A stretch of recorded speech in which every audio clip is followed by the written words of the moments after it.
자, 하나님 나라의 재정의 원칙 6강, 하나님 방법으로 재정을 사용하기. 자, 하나님의 원하시는 방법으로 정직하게 성실하게 돈을 벌었다라고 하면은 이제는 그 번 돈을 하나님이 원하시는 방법으로 사용해야 한다. 왜냐? 그 돈은 누구 거입니까? 내 거입니까? 하나님의 것입니까? 하나님의 것이기 때문에. 자, 하나님이 원하시는 방법으로 돈을 사용해야 하는 것이 맞습니다. 저번 주 부정한 방법으로 돈을 모아 부자가 된 사람에 대해서 배웠습니다. 그중 우리가 남의 돈을 빌렸다면 최선을 다해 갚아야 합니다. 그렇지 않으면 무엇이 되어집니까? 악인이 됩니다. 목사님, 이러한 빚은요 그냥 들고 가는 게 맞아요 라고 생각하시는 분들도 계시죠? 이러한 빚은 들고 가는 것이 맞아요. 뭐 예를 들어서 굉장한 저금리로 은행에서 우리에게 대출을 해줬다. 그러면은 뭐 한 달에 내는 금액이 얼마가 되지 않기 때문에 미리 땡겨서 그 빚을 얻게 되어진다는 것은 누가 하는 행동입니까? 악인이 하는 행동입니다. 왜냐? 지혜로운 게 아니에요. 결국은 빚을 지는 것은 하나님 앞에 범죄하는 것이다. 물론 우리나라의 구조를 보십시오. 결혼한다라고 했었을 때 이 시골 구석에서 아파트 분양 가격이 5억이 넘어갑니다. 지금 4억 5억이 되어져요, 새 아파트가. 그러면은 경기도 일선의 아파트 가격이 그 가격입니다. 결혼해서 살 수 있는 곳이 없기 때문에 당연히 빚을 지을 수밖에 없는 구조로 들어갑니다. 그래서 정부에서는 청년들한테 빚을 지게끔 싼 이자를 대출해 줍니다.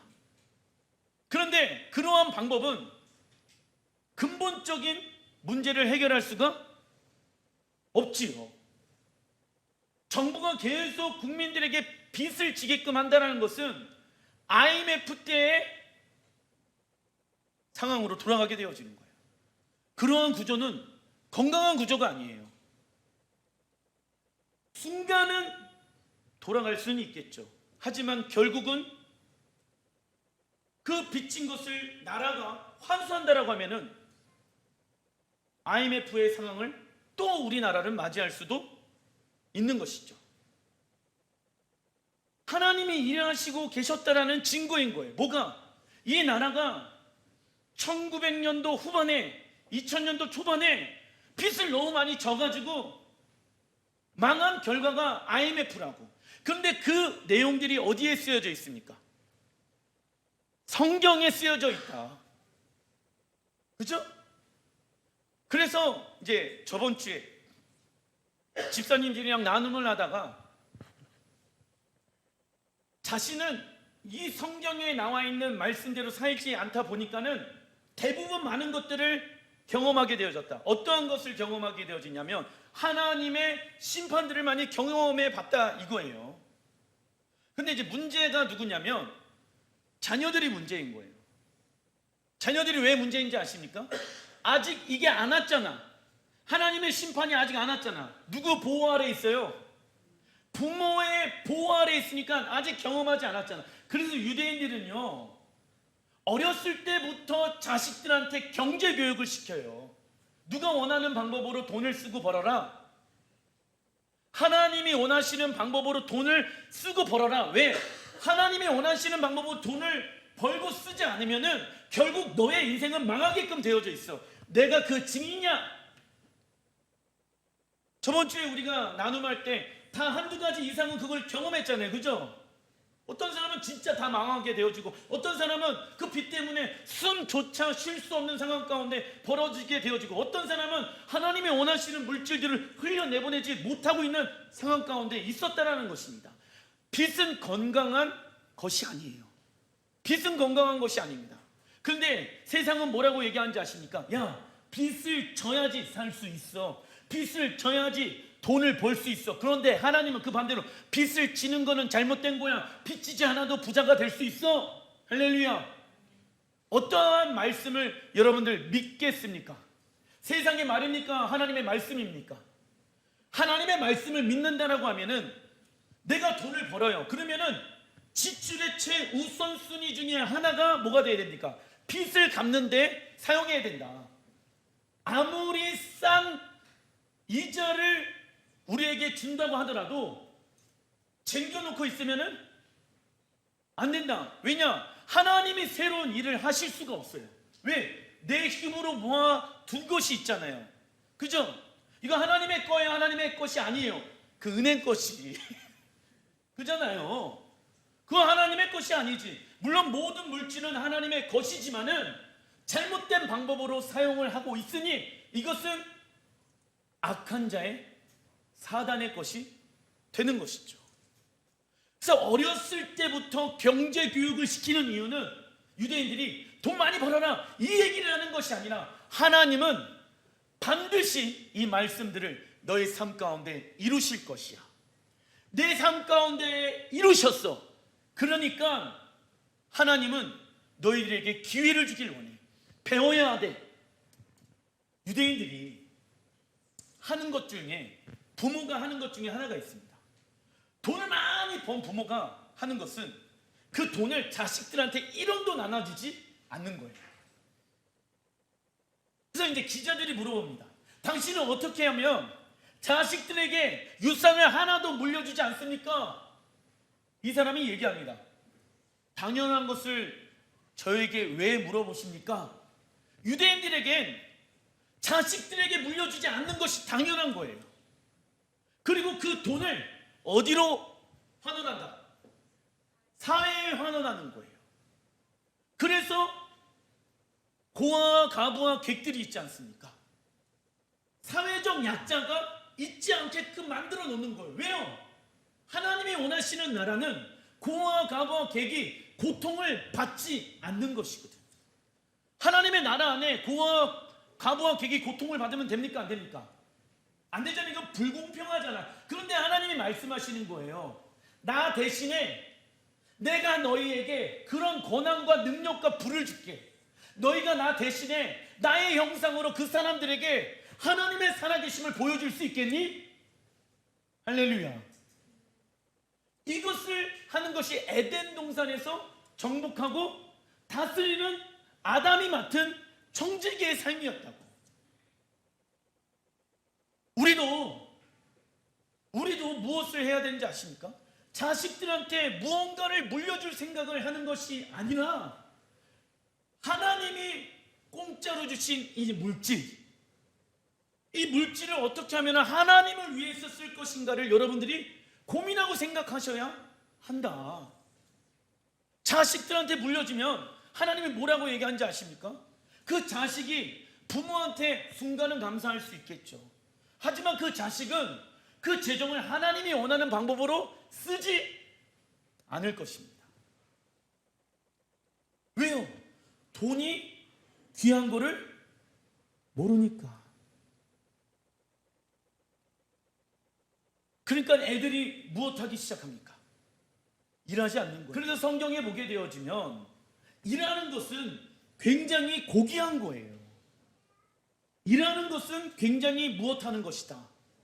고귀한 거예요.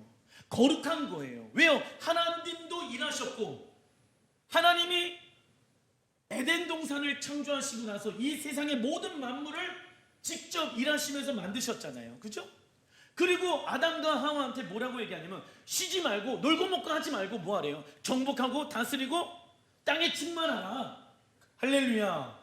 근데 우리는 이상한 습관이 있어요. 일하고 싶어 하지 않으면 이거는 잘못된 거예요. 일은 굉장히 고귀한 거예요. 그런데 여기서 문제가 있어요. 하나님이 주신 사명을 가지고 일을 해야 되는데 돈을 벌기 위한 일을 해서는 안 된다. 목사님, 이 일을 하면요 돈벌이가 안 돼요. 그 돈벌이가 되느냐 안 되느냐를 통해서 우리가 일을 시작하면은 안 돼요. 그러면 일이 힘들면 안 하게 되어지겠죠.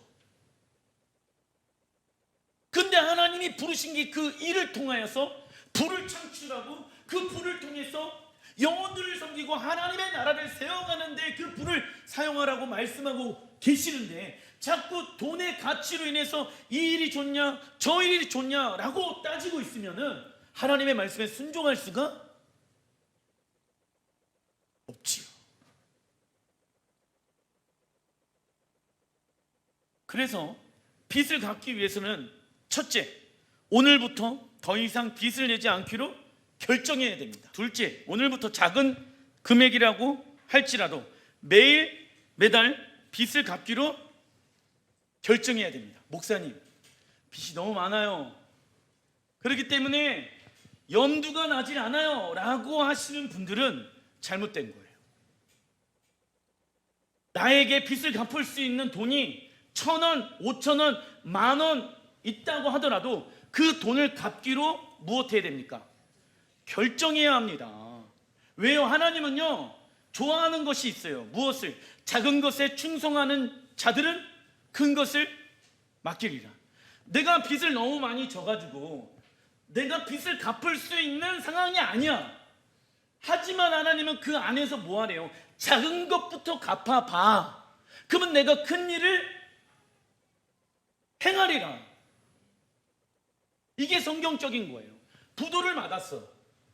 근데 부도를 맞아가지고 파산 신청을 했는데, 세상의 법은 그 파산 신청하면은 뭐 빚을 물론 이제 나중에는 갚아야 되는 상황이 벌어지기도 합니다. 그리고 파산 신청을 국가가 받아주는 그 조항들이 굉장히 까다롭기는 합니다. 근데 어떤 사람은 파산 신청을 통해서 또 머리 굴려가지고 남의 돈 안 갚으면서 행하는 사람도 있다. 그건 도둑질하는 거예요. 남의 돈을. 아시겠죠? 목사님, 법을 이용해야 되죠. 그거는 정말로 돈을 갚기 어려운 사람들에게 나라가 특별 케이스로 주어지는 거지, 먹고 사는 것이 정말 어려운 사람들에게 주어지는 혜택인 거예요. 근데 그거를 너무 쉽게 생각해갖고 사용하면은 어떻게 되어질까요? 기준들이 높아져. 그래서 돈이 있는 사람들이 껐떡한 파산 신청하니까, 근데 돈을 추적해보면 없어. 그래가지고 진짜 파산해야 되는 사람들이 못하고 있는 상황 가운데 있는 거 아십니까? 누구 때문에? 악한 방법으로 자기의 이익을 위해 돈을 갚지 않는 사람들 때문에 진짜 파산해야 될 사람들은 하지 못하고 있는 게 현 상황이라는 것이죠. 그럼 우리는 무엇을 해야 되냐면은, 하나님, 내가 할 수 있는 최선을 다해서 빚을 갚기로 오늘 결정합니다. 1,000원이든 10,000원이든 10만 원이 됐든 내가 할 수 있는 거를 주님 앞에 하는 거예요. 그리고 그 나머지는 누구에게 맡겨요? 그래야지 큰 것을 우리가 경험할 수가 있어요. 작은 것부터 시작해야지 하나님이 큰 것을 우리에게 줄 수 있다고. 그래서 하나님은 무엇하는 거에 좋아하시냐면 작은 것부터 순종하는 것을 굉장히 좋아하셔요. 왜요? 작은 것부터 해야지 하나님이 큰 것을 주실 수가 있거든. 하나님의 최종 목적은 무엇을 주길 원하신다? 큰 거, 작은 거. 큰 거. 그런데 내가 지금부터 작은 거에 충성하지 않는다라고 하면은 하나님의 큰 것을 받아서 누릴 수가 없는 것입니다. 셋째, 믿음의 예산안을 세우고 그대로 시행해야 합니다. 그죠? 왜 그렇게 시행해야 됩니까? 여러분들, 한 달의 생활비가 100만 원이에요. 그런데 자꾸 그걸 넘어쓰게 되어진다라고 하면은 뭐 하는 거다? 빚지는 거다. 충동 구매는 무엇하기로 결정하는 거다? 망하기로 결정하는 거다. 아시겠죠? 충동 구매는 해서는 안 돼, 예수야를 믿는 사람들. 근데 왜 우리가 이렇게 살아가야 하냐면, 우리가 순종해야 누가 역사할 수 있습니까? 따라해 주시면 감사하겠습니다. 우리는 순종하고 하나님은 역사하신다. 작은 것에 충성하자. 단락 1번 창세기 2장 12절 시작. 그 땅에 금은 좋으며 거기에는 델리움과 줄마노가 있느니라. 킹 제임스 버전으로 보게 되어졌을 때 하나님께서 천지를 만드시고 나서 금을 보시면서 뭐라고 말씀하는지 아십니까? 야, 나는 금이 참 좋다 라고 말씀하셨어. 보기에 좋았더라라고 나와 있죠. 세상 만물을 만드시고 나서 보기에 좋았더라라고 말씀도 하셨는데, 여덟 번째 보기에 좋았더라고 한 단어가 무엇을 보시면서 보기에 좋았더라? 금을 보시면서 보기에 좋았더라. 왜 하나님은 금을 보시면서 보기에 좋았더라라고 말씀하셨을까요? 하나님은 금, 히브리 언어로 자하부를 보시며 좋다, 이 좋다의 히브리 언어가 토부입니다. 하나님께서 세상 만물을 창조하는 과정에서 7번 좋다라고 말씀하시고 8번째 좋다라고 언급하시는 장면이 금에 대해서입니다. 그래서 금은 불이하게 쓰일 수도 있겠지만 하나님 보시기에 적어놔 주십시오. 좋은 것입니다. 금은 하나님 보시기에 무엇하는 것이다? 근데 사단의 가르침은 금보기를 무엇하라? 돌같이 하라 라고 얘기하죠. 왜 그렇게 우리 조상이 얘기했는지는 이해는 돼요. 왜? 욕심이 있게 되어지면은 너가 사망에 이르게 되어지기 때문에. 그래서 욕심을 컨트롤할 줄을 알아야 합니다. 그리고 그 돈을 가지고 이 땅에 임한 하나님 나라 에덴 동산을 정복하고 다스리는 청지기로 아담과 하와를 하나님이 세우셨습니다. 무엇을 통해서 통치하고 다스리라고요? 금을 통하여서. 그러면 아담과 하와가 자녀들을 낳게 되어지고 하나님 나라의 백성들이 많아지게 되어지잖아요. 그 안에는 잘 사는 사람들이 있을 수도 있고 못 사는 사람들이 있을 수 있는 것 아니겠습니까? 그러면 하나님 보시기에 좋은 것을 하나님의 물질을 가지고 있는 선한 청지기들이 그 영혼들에게 나눠주라고 좋은 것을 만드신 거예요. 금 자체를 보시면서 좋다라고 얘기하신 것도 있지만은 그 금을 통하여서 너희들이 하나님의 형상이 되어서 과부와 고와 객과 하나님의 나라를 세워가는데 그 돈을, 금을 사용했으면 좋겠단다. 즉 하나님의 나라를 운영하는 데 필요한 것 중에 하나가 무엇일까요? 금입니다. 그래서 적그리스도가 금, 재정을 사고 팔고 하지 못하게끔 막는다라고 마지막 때 말씀하고 있잖아요.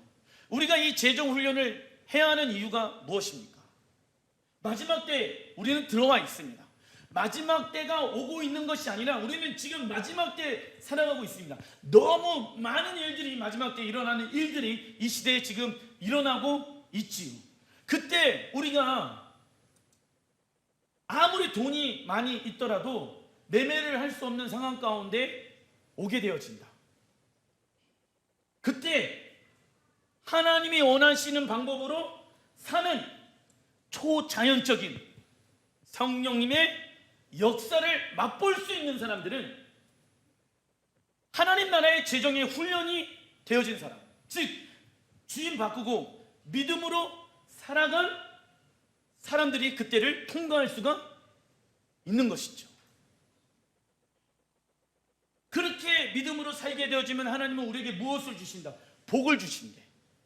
그래서 마지막 때가 되어지면 저가 믿고 있는 것은 뭐냐면, 그렇게 믿음으로 살아가는 자들이 하나님의 초자연적인 매출하기와 그리고 만나를 통해서 먹이고 살리고 하신 것처럼 하나님의 초자연적인 역사를 통해서 오병이의 기적이 일어나게 되어진 것처럼, 그때 저는 그 하나님의 은혜를 믿지 아니하는 사람들에게 흘려내보낼 수 있는 통로가 되고 싶습니다. 데살로니가 후서 3장 10절 시작. 너희에게 명하기를 누구든지 일하기를 싫어하거든 먹지도 말게 하라 하였더니, 사도 바울은 그리스도인이 게으르고 일을 하지 않는 것에 대해 일을 하지 않으려면 먹지도 말라고 엄격하게 말합니다. 우리나라 민요 중에 뭐가 있습니까? 노세 노세, 젊어서 노세. 그러니까 우리 자녀들이 노세 노세, 지금 노세 놀고 있는 자녀들이 많은 이유가 어디에 있다? 이 악한 노래 안에 있는 거예요. 언제 놀아야 돼요? 내가 일할 수 없는 힘이 없을 때, 노인이 되어졌을 때 놀아야 되는 거 아니겠습니까? 그죠? 근데 애들이 노세 노세 언제 놀아요? 근데 그게 굉장히 성경과 반대되어지는 메시지라고. 일하게끔 해야죠. 돈 벌게끔 해야죠. 젊어서 할 수 있는 게 요즘 얼마나 많은데 안 한다. 왜 안 할까요? 엄마한테 붙어 있으면 뭐가 나와요? 밥도 나오지, 인터넷도 공짜로 쓸 수 있지, 참도 재워주지, 뜨거운 물도 있지. 그러니까 뭐 안 해요? 일을 안 하죠. 야, 일을 안 하려면 나가라고 하시는 게 성경적인 방법인 거예요. 목사님, 어떻게 자식한테 그럽니까? 그거는 인본주의의 부모의 입장이라니까.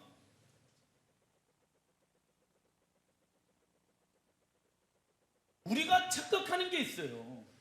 부모의 사랑을 준다는 것을 하나님의 사랑으로 흘려내보내야 되는데 자꾸 인본주의의 사랑으로 자식들에게 전해주려고 한다 이거죠. 그러면은 답이 안 나와요. 어렸을 때, 젊었을 때 사서 고생한다라고 얘기합니다. 왜 사서 고생한다라고 얘기하는지 아십니까? 젊었을 때만 경험되어지는 일들이 있어요.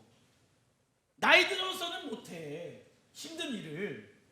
그래야지 돈의 소중함도 알고 엄마 아빠가 돈을 어떻게 벌었는지도 알 수가 있는 거거든요. 젊었을 때 일을 하고 늙어서는 편안하게 쉬어야 합니다. 그죠? 그래서 젊었을 때 돈을 모아놓은 것을 가지고 내 노년에 그 재정을 사용해야 하는 것이겠지요. 그죠? 그래서 노년이 되더라도 하나님의 나라를 위해서, 영혼들을 위해서 심고 섬길 수가 있는 거예요. 게으름은 우리를 가난하게 하며 죄악입니다. 일하는 것은 하나님께서 우리에게 주시는, 적어놔 주십시오, 신성한 의무입니다. 하지만 일하는 것에 너무 많은 시간과 에너지가 빼앗기고 하나님을 위하여 시간과 에너지를 내지 못한다면 그 일을 당장 줄여야 합니다. 그 일을 통하여 얻게 되어지는 재정을 하나님이 원하시는 방법으로 사용해야 하며, 그리고 청지기로서 그 돈을 잘 관리해야 합니다. 다음은 하나님의 재정을 관리하는 청지기로서 돈을 사용하는 방법을 알아보겠습니다. 단락 2번, 사도행전 20장 35절 시작. 이처럼 내가 모든 일에 모범을 보였으니 여러분도 주는 것이 받는 것보다 복이 있다는 예수님의 말씀을 기억하고 열심히 일하여 약한 사람들을 도우십시오. 성경에 뭐라고 말씀하냐면, 내가 열심히 땀을 흘리고 수고하고 애를 쓰는 이유 중에 하나가 나만 잘 먹고 잘 살고 우리 자식들에게 물려주기 위함이 아니라, 예수님께서 뭐라고 가르쳐 줬습니까? 주는 것이 받는 것보다 더 좋은 거야. 물론 받는 연습도 해야 합니다. 하지만은 무엇 연습부터 해야 됩니까? 받는 연습부터 하면 안 되는 거예요. 아기 때 자녀들에게 부모가 무엇을 가르칩니까? 주는 연습을 시키죠. 엄마도 하나 줄 수 있겠니? 아빠도 하나 줄 수 있겠니? 왜 그러한 연습을 훈련시킵니까? 이 아이가 자꾸만 내 것만 하면 집착이 생기게 되어지고 욕심이 생기게 되어지니까 주는 연습을 가르치는 거예요. 하나님도 우리가 주길 원하세요. 하나님이 원하시는 방법을 돈을 쓰는 것 중에 하나가, 적어놔 주십시오, 영혼에게 베푸는 것입니다. 영혼에게 베푸는 것입니다. 그 이유는 하나님의 나라는 고아와 과부와 객이 고통받아서는 안 되기 때문입니다. 일본의 선교사님이 간증한다고 전화가 왔어요. 약 6개월 전에 집이 10평 내지가 되다 보니까는 너무 좁잖아요. 그 안에 뭐 주차장도 있고 막 베란다도 있고 막 이제 너무 좁으니까 살기가 너무 어려우니까는, 목사님 이사를 하려고 계획 중에 있는데 기도해 주십시오. 그런데 이제 교회 근처로 이사를 하고 싶은데 교회 근처의 집값이 너무 비쌉니다. 근데 지금 버는 수입에 그 교회 근처에 가고 싶은 이유는 단 한 가지, 날마다 가고 예배하고 영혼들 섬기고 기도하고 하려고. 그래서 이제 지금 뭐 일본에서도 자택근무를 하고 있거든요. 자택근무를 하다 보니까는 계속 집에서 일을 하게끔 나라가 이렇게 시스템을 만들기 시작하는 거예요. 그래서 이제 그러한 것들을 그 일본 교회 목사님에게 기도 제목으로 내놓고 기도해 달라고 이제 요청을 했는데, 최근에 그 일본 섬기고 있는 교회의 목사님이 그 두 분의 선교사님의 이야기를 듣고 우리 교회에서 사역자들을 위하여 내주는 집이 있대요. 그런데 그 집에 대한 렌탈비를 교회에서 지불을 하는데 혹시 그곳에 들어갈 마음이 있느냐 라고 물어보셨대. 그래갖고 그 집에 가보니까 자기네들이 원했던 구조이고 사이즈고 평수가 되어지는 거야. 그렇다고 하면은 교회에서 두 분의 선교사님이 이 집을 사용할 수 있게끔 임대료를 지불하겠습니다. 왜냐하면은 이 두 분이 없는 비용에서 일본의 영혼들 집에 초청하고 만나고 먹이고 마시고, 일본 사람들 만나면 한국 음식 만들어주고, 집도 좁은데 집을 조금 넓혀가고 싶어하는 이유 중에 하나가 뭐냐면 거기에서 사람들 영혼들 초청해놓고 같이 예배하고 기도하고 하고 싶어서. 그런데 집이 너무 좁다 보니까는 집이 다 오픈되어지니까는 서로가 불편하게 되어지는 상황이 벌어지거든. 요리를 할 수 있는 것도 제한되어지고, 더 많은 사람들 목사님 집에 초청해가지고 예수와에 대해서 알려주고 싶은데 집이 작네요. 목사님, 자기들의 불편함 때문에 그 얘기를 한 게 아니라 영혼들 섬기려고 하는데 목사님 기도해 주세요. 근데 그 목사님이 그 얘기를 최근에 듣고 저번 주에 딱 듣고 나서, 그러면은 우리 교회가 당신들을 위해서 임대료를 지불해 줄 테니까 거기에서 들어가서 사는 건 어떻게 생각하십니까?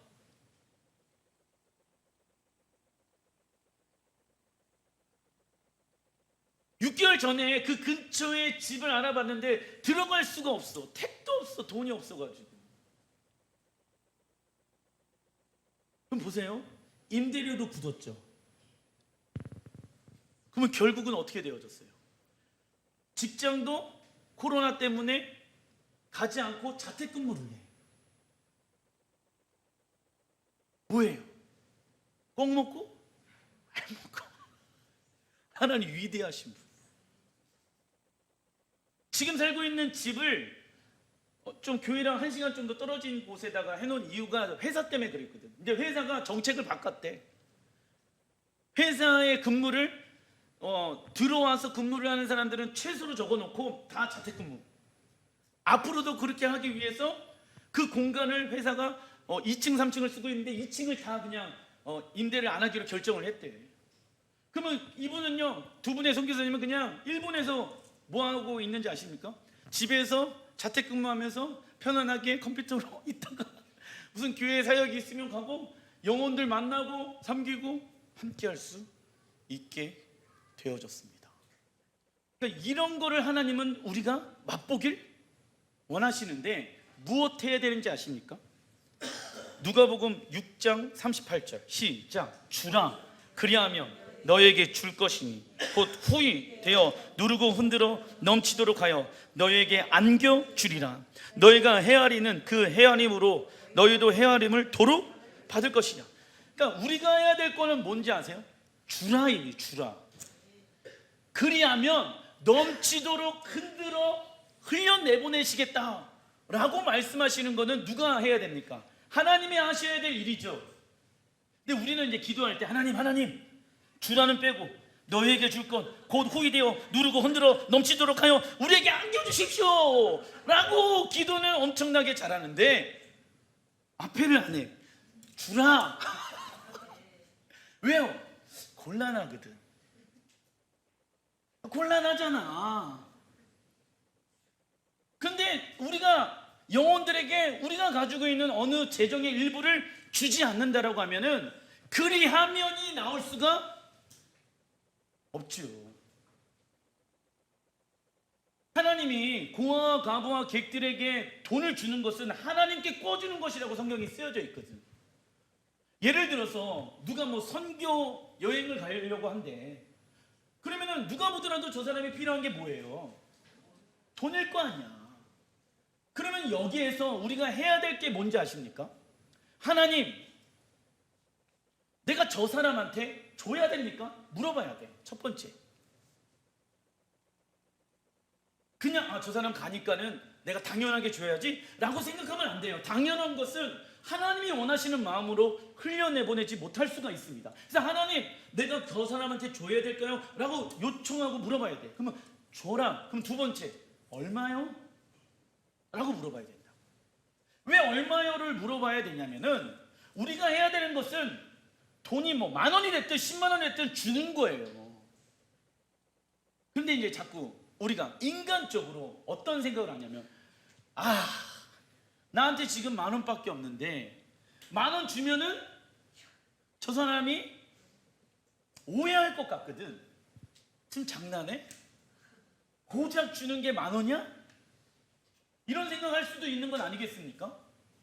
그럼 받는 사람 문제인 거예요. 나는 뭐 하는 거예요? 순종하는 거예요. 작은 것을 주기 시작해야지 큰 것도 줄 수 있는 건 아니겠습니까? 어느 날 갑자기 큰 게 빡 생겼어. 그럼 큰 거 줄 수 있을 거라고 생각합니까? 안 줘, 못 줘요, 못 줘. 작은 것부터 주는 연습을 해야지 줄 수가 있다고. 왜요? 왜 이러한 연습을 해야 됩니까? 뒤에 꼭 경험한 그리하면 내가 후에 주어서 흔들어서 축복을 해 주고 싶은 게 누구의 마음이에요? 하나님 아버지의 마음이야. 그런데 우리가 하나님의 손으로 움직이지 않는다라고 하면 하나님은 하나님의 일을 하실 수가, 우리가 해야 되는 것은 주는 거예요. 주는 걸 안 한다, 아까워한다. 그러면 하나님은 하나님의 축복을 줄 수가 없습니다. 주라, 이것은 주님의 명령이고 우리가 순종해야 할 일입니다. 그리하면 그 다음은 하나님께서 하실 일입니다. 우리가 하나님의 말씀에 따라 순종하여 영혼들에게 준다면 하나님은 다시 우리에게 흙이 되어 누르고 흔들어 넘치도록 해서 우리에게 안겨주실 것입니다. 그 다음은 주님 얼마를 섬기면 좋을까요? 물어봐야 됩니다. 만약 우리가 줄 수 있는 것이 작다고 생각해서 주지 못한다면 그것은 순종하지 않는 것입니다. 주님은 큰 것에 충성할 때보다 작은 것에 충성하는 것을 더 좋아하십니다. 물론 큰 것에 충성하는 자는 작은 것에 충성해 왔기 때문에 가능한 것입니다. 이처럼 하나님은 우리의 재물을 원하시는 것이 아니라 우리의 무엇을 원하실까요? 순종을 원하십니다. 왜? 하나님의 역사하심이 우리의 순종을 통해서 나타나길 원하시거든. 그래서 그 하나님이 어떤 분인지 아니까 우리의 믿음이 성장하겠죠. 그리고 그 사람에게도 하나님의 역사하심이 나타났어. 하나님이 이렇게 나를 위해서 공급해 주시고 하나님은 나의 모든 필요를 알고 계셔 주시고 채워주시는 하나님이시구나. 이 사람도 경험하고 나도 경험하게 되어지고 일석이조이죠. 모든 것을 그래서 하나님이 합력하여 선을 이루시겠죠. 그게 하나님의 원리입니다. 이처럼 영혼들을 위해서 섬기는 목적은 하나님의 말씀에 순종하기 위해서입니다. 그런데 만약 하나님께서 말씀하셨는데 지체한다면 그것은 불순종이 될 수 있습니다. 지체가 문제예요. 10,000원밖에 없는데 내가 어떻게 흘려내보내지? 욕먹을 각오를 하고 무엇 해야 된다? 순종해라. 10,000원 할 바에는 안 하는 게 나아. 그러한 생각은 하나님의 생각이 아니라 누구의 음성이다? 사단의 음성이다. 아시겠죠? 중심의 인본주의 중심의 마음이잖아. 그 사단이 만들어 놓은 얘기죠. 10,000원이라도 주는 훈련을 해야지 나중에 큰 것을 줄 수가 있다. 순종은 그래서 즉시 온전히 기쁘게 해야 됩니다. 지체하면 안 됩니다. 우리가 버는 금액의 5%에서 10% 정도의 금액을 섬기는 일에 사용하기로 결정해야 합니다. 예산을 잡을 수가 있잖아요. 그래서 5%에서 10% 정도가 하나님이 원하시는 방법으로 재정을 쓰고 버는 방법 중에 하나가 되어질 수가 있는 거예요. 내 주변에 있는 고아 가부와 객들 있잖아요. 근데 없어. 그럼 모아두세요. 5%를 모아두세요. 그러다가 누가 선교 여행을 간대. 주는 거예요. 왜요? 하나님은 심어야지 줄 수가 있어요. 근데 하나님의 나라를 위해서 아무것도 심지 않는다면 하나님은 주실 수가 없죠. 일본의 그 선교사님들이 하나님의 기적을 경험하잖아요. 근데 그 기적을 경험하기까지 6개월 동안 뭐 했다? 그 좁디 좁은 집에 데리고 와가지고 거기에서 웃고 울고 기도하고 음식해서 먹이고 했단 말이에요. 그걸 안 했으면은, 그걸 만약에 지체했다라고 하면은, 하나님 집이 좀 큰데 갔을 때 할게요, 우리가 좀 섬길 수 있는 돈이 넉넉할 때 할게요 하면 이 사람은 그것을 하나님의 초자연적인 역사를 경험할 수가 없겠죠. 이 얘기를 저번 주에 전화 와서 목사님 간증이 있어요 라고 하면서 나한테 전화가 왔다 이거예요. 근데 우리 교회가 지금 재정훈련하고 있잖아요. 여러분들에게 하나님의 일하심을 보여주고 계시는 것 아니겠습니까? 그래서 결정해야 되는 거예요. 11조 여러분들 내기로 결정하시잖아요. 건들지 않자 동일한 거예요. 그런데 왜 그러한 결정을 해야 하는지 아십니까? 내가 만몬의 영에 사로잡히지 않기 위해서. 만몬의 영은 야 지금 급한댔어. 야 네가 가난한 사람이야, 네가 지금 어려운 사람이야, 너한테 쓰면 돼. 그러면서 뭐 하게끔 만들어요? 타협하게끔 만든다고. 야 하나님은 너가 맛있는 거 좋은 옷을 입길 원하셔, 그러니까 너를 위해서 써. 이렇게 한다고. 맞아, 우리 하나님은 내가 맛있는 거 먹는 걸 좋아하실 거야. 우리 하나님은 내가 돈 벌어서 좋은 거 입고 좋은 데서 살기 원하실 거야. 맞아요, 맞는데 내가 생각하는 거 비교할 수 없을 정도로 하나님은 좋은 것을 우리에게 주시길 원하셔요. 그렇게 그 하나님의 살아계심을 맛보아하려면은 딱 방어를 해야 돼. 재정의 방어. 목사님 나는 월급 들어오면요 카드빚으로 다 날아가요. 내가 방어할 수 없어요. 그러한 구조를 바꾸셔야 돼요. 그 구조를 만들어 놓은 게 사단이라고, 만몬의 영이라고. 나누지 못하니까 어떻게 되어져요? 인색하게 되어져요. 사람들이 오해하는 게 있어요. 돈이 있어야지 인색하지 않을 거라고 생각하는데, 여러분들 돈 많은 사람들이 더 인색한 거 아세요? 돈 많은 사람들이 하나님의 일을 하는지 아십니까? 돈 많은 사람들이 11조 내는지 아세요? 절대 아니에요. 돈 많은 사람이 그거 하는 게 아니라, 돈은 없지만 믿음으로 살아가는 사람들이 주님의 나라의 일을 합니다. 돈 많은 사람들이 인색하지 않을 것 같죠? 돈 많은 사람들이 더 인색해요. 이해관계로 돈을 쓰려고 하거든. 저 사람이 나한테 얼마 정도 해주면 나도 이만큼 해줘야지.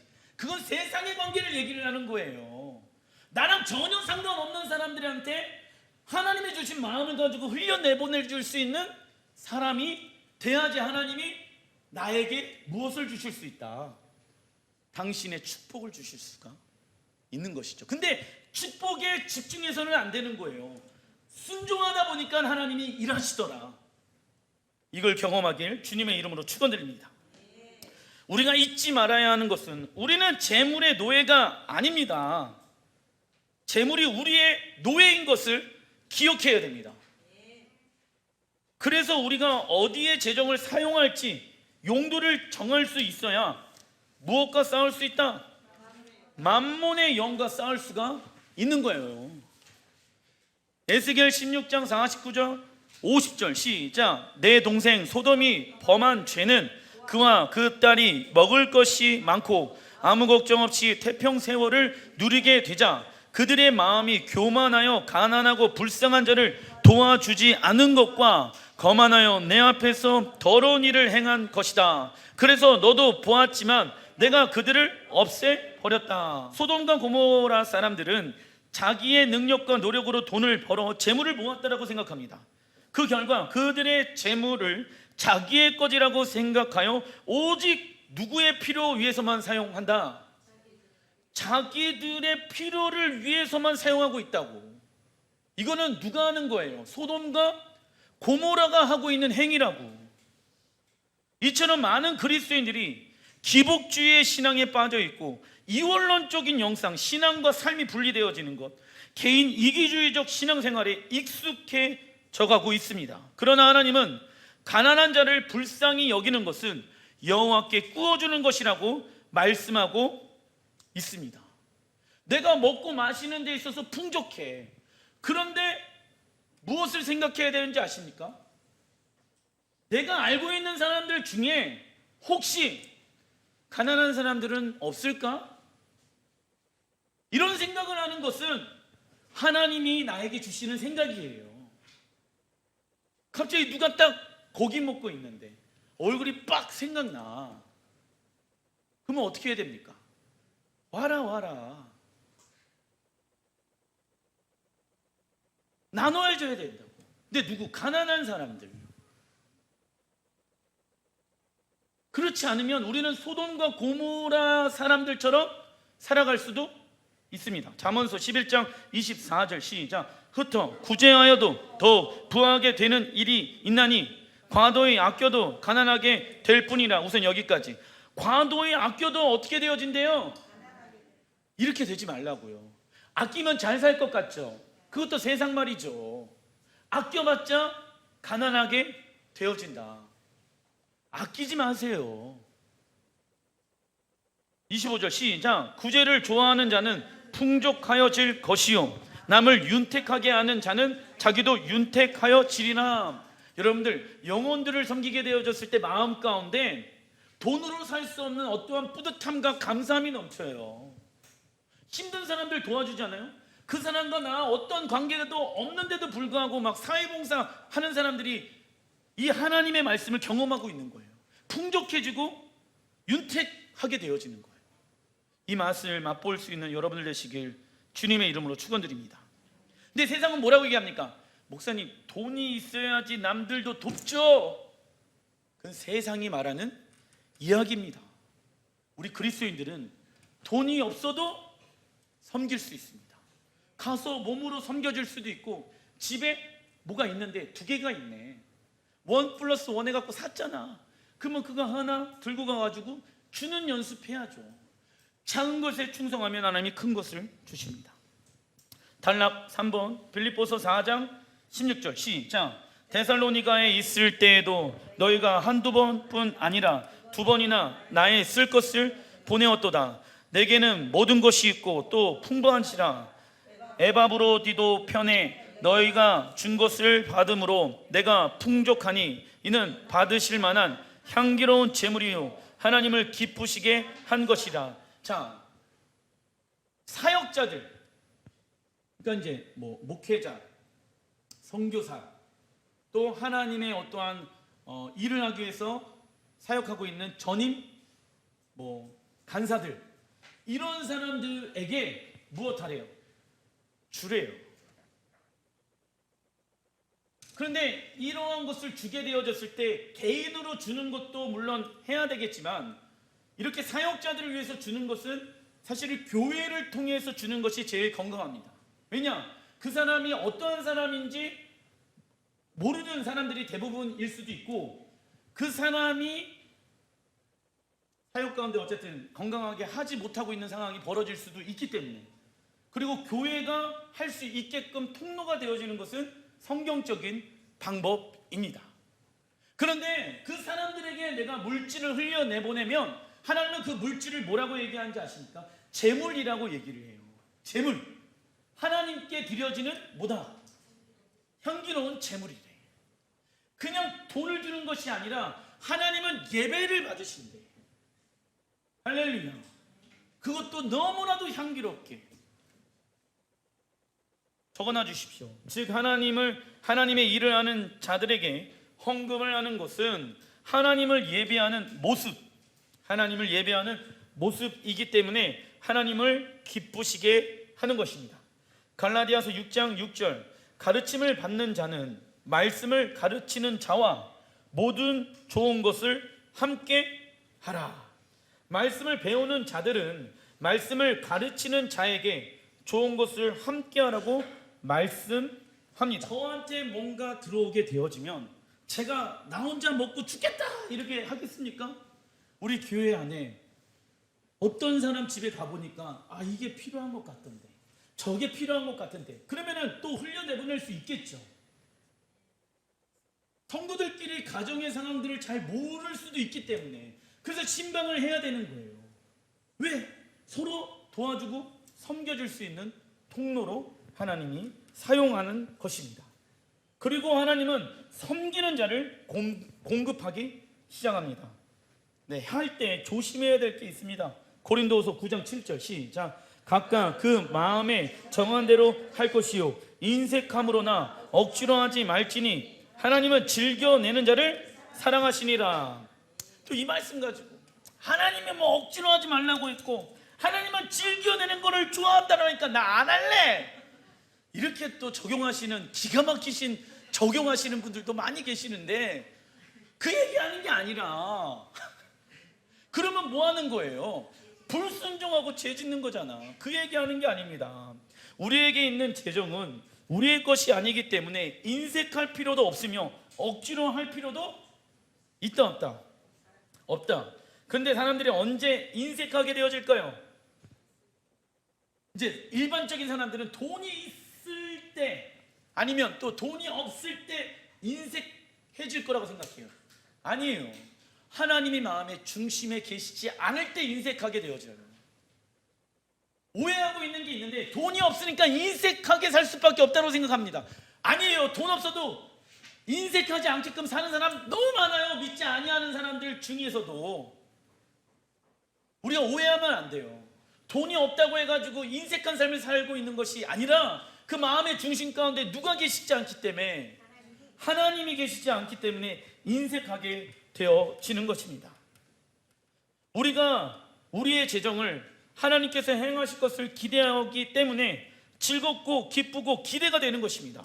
왜? 하나님이 이 물질을 통해서 어떻게 일하실 것인지 기대하고 있기 때문에 하나님께 순종하면 순종할수록 우리는 하나님을 더 잘 알 수 있고 하나님의 음성을 더 정확하고 뚜렷하게 분별할 수 있습니다. 우리의 순종은 하나님의 무조건적인 사랑에 대해 보일 수 있는, 적어놔 주십시오, 사랑의 반응이다. 내가 하나님을 사랑한다면 뭐 해야 됩니까? 하나님의 말씀에 순종하는 거예요.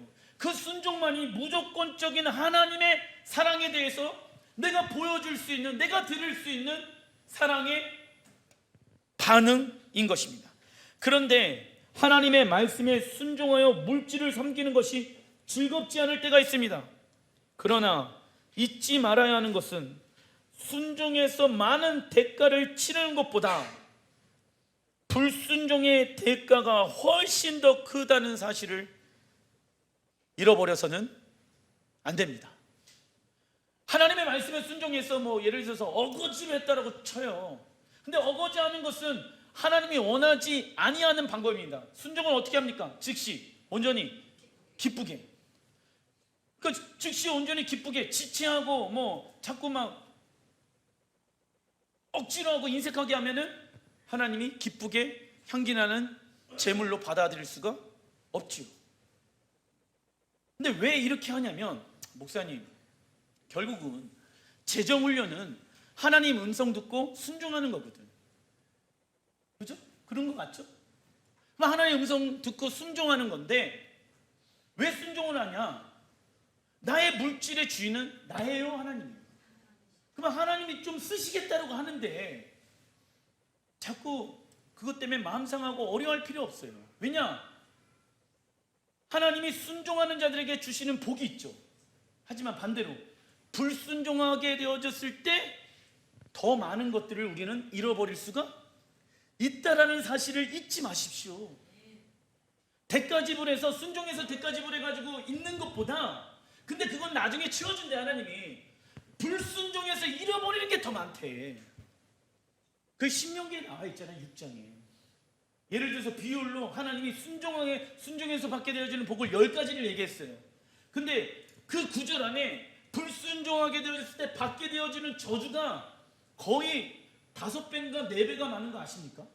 그러면 하나님은 야, 불순종은 이렇게 큰 죄악이야, 이걸 얘기하고 싶은 것이 아니라 순종하는 게 더 낫다는 것을 얘기하고 싶은 거예요. 이거 이해되십니까? 무엇하는 게 더 낫다? 근데 자꾸 우리의 기준으로 봤을 때는 불순종하는 게 더 낫다고 생각하잖아. 그죠? 그게 만몬이 내 안에 역사하는, 영으로 움직이고 있는 결과의 생각인 것입니다.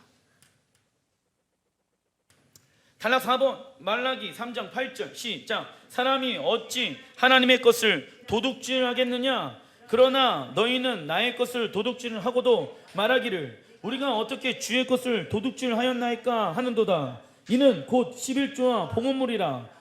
너희 곧 온 나라가 나의 것을 도둑질하였으므로 너희가 저주를 받았느니라. 만군의 여호와가 이르노라.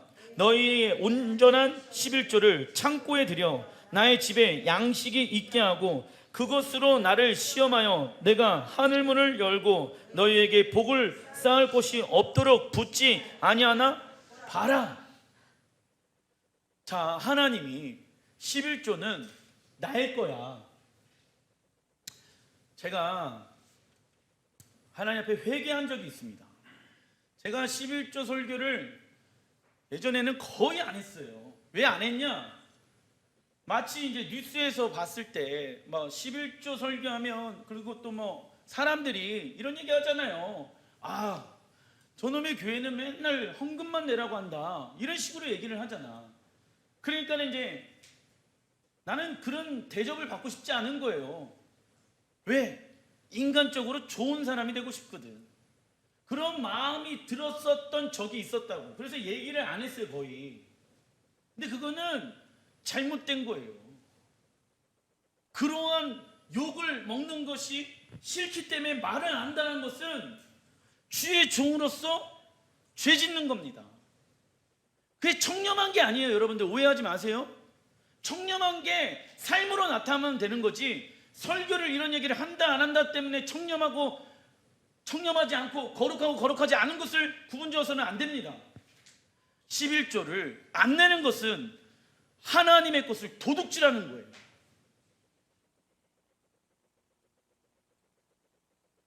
다른 이유가 없습니다. 온전한 11조, 히브리 원어로 마세르인데, 이 온전한 11조라는 것은 우리에게 주어지는 총 수입의 10%를 드리는 것입니다. 그러나 만문의 영은 세금을 제한 수입에서 해도 되는 것을 생각하게끔 한다.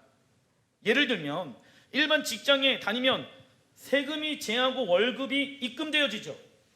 그렇다면 세금을 제하기 전에 총 월급 알아요, 몰라요? 알면은 거기에다가 10%를 붙여가지고 다시 11조를 내야 되는 게 맞는 건 아니겠습니까? 그죠? 총 수입이잖아. 근데 이제 사람들은 내가 직장에서 100만 원을 벌기로 계약을 했는데 세금 내다 보니까 뭐 떼고 없어지고 걸 보니까 90만 원이 남았어. 그러면 90만 원 남으니까 11조가 9만 원이잖아요. 그럼 9만 원 해도 된다고 생각한다고.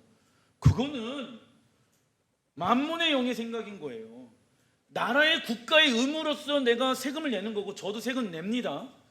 그건 내가 떼서 내는 거고, 11조는 전체 총 수입의 10%예요. 아시겠죠? 그런데 그걸 제하고 내 통장에 찍혀있는 돈만 10%를 계산해서 낸다. 이거는 범죄예요, 범죄. 도둑질하는 거예요. 그래서 온전한 11조가 나오잖아. 마세르. 생활의 11조는 없어, 원래. 무슨 얘기인지 이해되십니까? 생활의 11조 같은 개념은 아예 없어요, 원래. 원래 구조가. 없는 걸 만들어서는 안 됩니다. 그냥 온전한 11조라고 나와 있죠. 온전한 11조를 우리가 내야 돼요. 왜요? 그래야지 하나님이 주인이시라는 것을 우리가 하나님 앞에 드려지는 이 행위를 통해서 주님은 인증하신다고.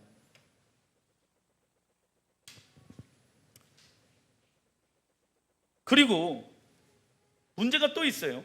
잘 들어보세요. 부동산이나 투자를 통해 돈을 버는 사람은 이익을 현금으로 받는 것이 아니라 보통 그 이익을 새로운 투자에 어떻게 합니까? 돌려넣기 때문에 11조를 계산하는 것이 어려울 수 있습니다. 무슨 얘기냐면 쉽게 얘기해서 주식을 해가지고 오늘 10,000원을 벌었다라고 쳐요. 그런데 이걸 팔고 다른 걸 내가 샀어요. 10,000원의 이익을 보면은 10,000원에 대한 10%를 내야 될 거 아니에요. 근데 현금화가 되어 있지 않으니까는 땡겨 먹고 다른 데 투자했으니까는 10%낼 필요가 있어요, 없어요? 없다고 생각하는 것은 만몬이 우리에게 주는 생각이라고. 부동산도 마찬가지겠죠. 투자의 목적이죠. 투자를 했는데 올랐어.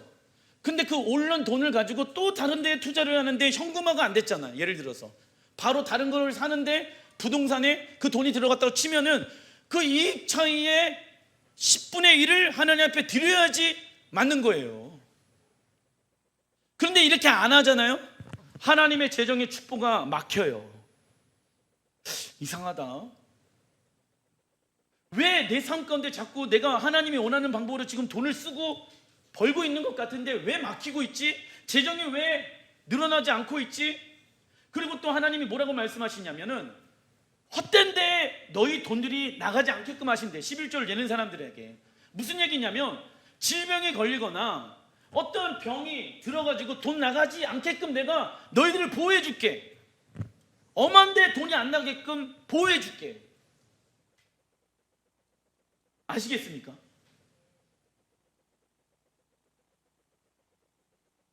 그런데 사람들은 아니지. 만몬의 영은 쉽게 생각하게 한다고. 중요하게 생각하지 않게끔 한다고. 근데 하나님 돈을 도둑질하는 거예요. 모든 돈은 하나님이 주인이십니다. 그래서 매 거래의 실이익을 계산하여 이익의 10%를 11조를 드려야 한다.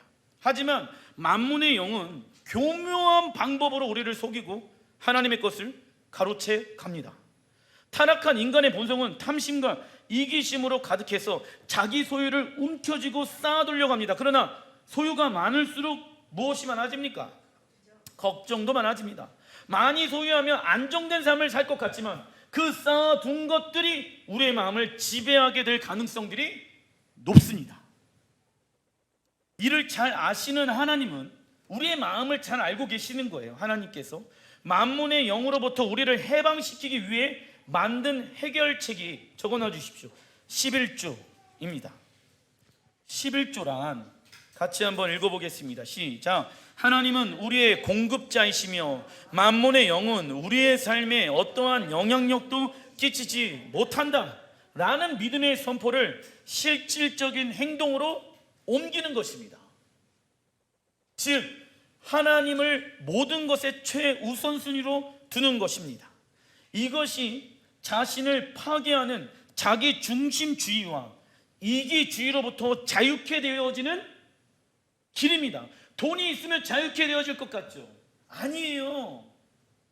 욕심은 몰라요. 죄를 낳고 그 죄는 사망에 이르게 합니다. 결국 재정은 하나님을 사랑하는 마음과 연결되어져 있습니다. 왜냐? 마음이 있는 곳에 무엇이 있기 때문에, 보물이 있기 때문에. 그러나 온전한 11조를 한다고 해서 하나님과의 관계가 친밀해지는 것은 결단코 아닙니다. 그냥 11조 한다고 해갖고 나는 내 모든 걸 하나님께 맡겼어 라고 생각하시는 분들도 종종 있더라고. 그래서 나는 그래도 뭐는 한다, 11조는 한다, 안 하는 것보단 낫죠. 하지만 매 순간마다 나의 물질의 주인은 누구이십니까? 하나님이십니다. 그래서 하나님의 음성 듣고 흘려내보내고 하나님 여러분을 내시기 주님의 이름으로 축원드립니다. 그러니까 이제 가정 가운데 나가지 말아야 될 어떠한 돈들이 계속 나가고 있다, 점검해 보시라. 점검해 보셔야 돼요. 아시겠죠? 내 버는 수입들이 나한테 들어오지 않고 죄다 다른 데로 나가고 있다. 점검해 보시라. 왜 그러한 일들이 일어나고 있는지. 고린도후서 9장 6절 시작. 이것이 곧 적게 심은 자는 적게 거두고 많이 심는 자는 많이 거둔다 하는 말이로다. 기록된 바 그가 흩어 가난한 자들에게 주었으니 그의 의가 영원토록 있느니라 함과 같으니라. 심는 자에게 씨와 먹을 양식을 주는 이가 너희 심을 것을 주사 풍성하게 하시고 너희의 의의 열매를 경하게 하시리니.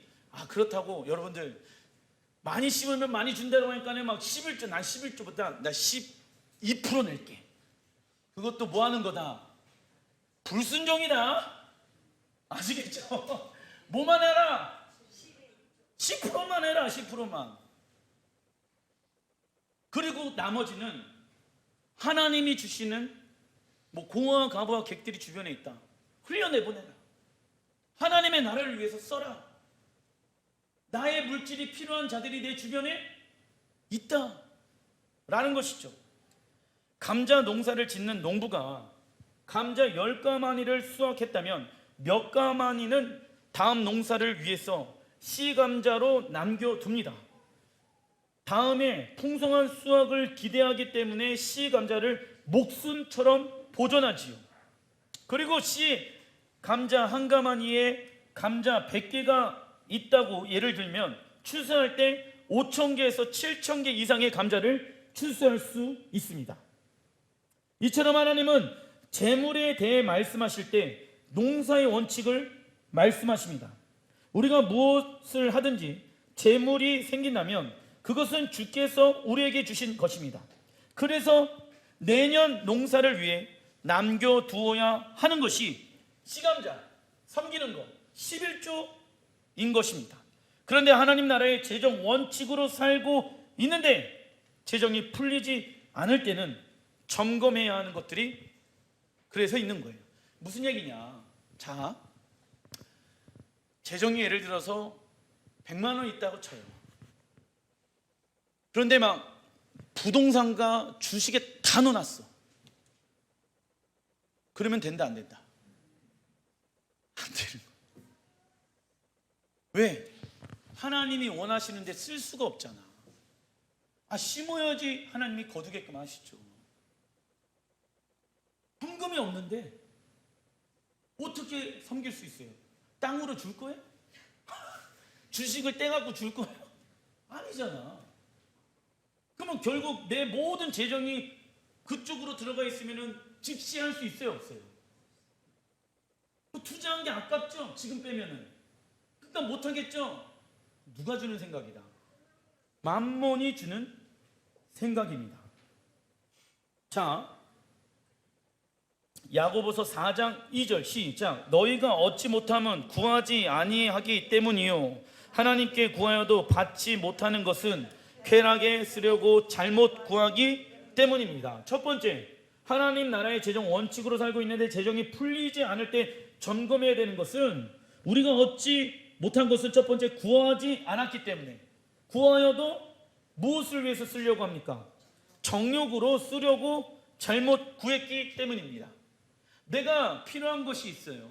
근데 이 필요한 것이 나의 정욕을 위해서 쓰고 있는 것인지 아닌지를 여러분들이 점검하셔야 됩니다. 말로는 하나님, 내가 수익을 내면 하나님의 나라를 위해서 쓰겠습니다. 그런데 내 삶 가운데 지금 아무것도 안 하고 있다라고 하면은 그 사람은 거짓말쟁이입니다. 지금 뭔가 작은 거라도 뭐 하고 있어요? 섬기고 있어야지 나중에 수익 났을 때 큰 것을 섬길 수가 있는 것입니다. 그런데 우리는 자꾸 하나님과 딜을 하죠. 그때 하나님이 그렇게 해 주시면 내가 이렇게 하겠습니다. 이거는 누구의 생각이다? 만몬의 생각입니다.